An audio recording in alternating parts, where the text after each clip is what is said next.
Hey, hello, my name is Hans and I am a big DIY guy and also connects with solar.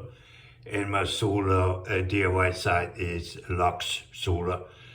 I ran into a problem with my sliding door. I wasn't able to adjust it. It had dropped. And I was not able to figure out how to adjust the height.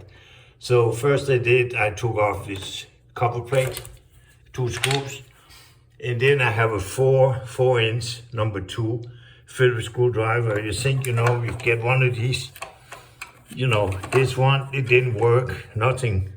The screw was moving, in and out, whatever, but the door was not going up or down. The second one,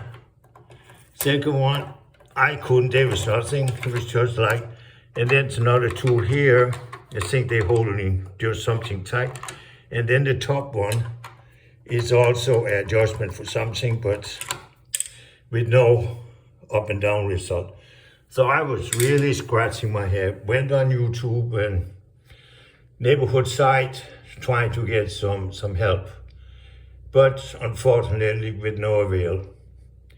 So I said to myself, what is it with the second hole from the bottom?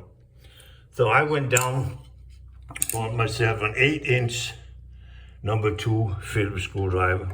And believe me, voila. Find a screw. It can be a little bit difficult to find. There it is. And then up and down goes the door, up and down. So believe me, I am a very happy sailor. And I hope you can get a little bit of help from this little video also, if you have a drawer like this. Have a good one. Thank you now. Bye.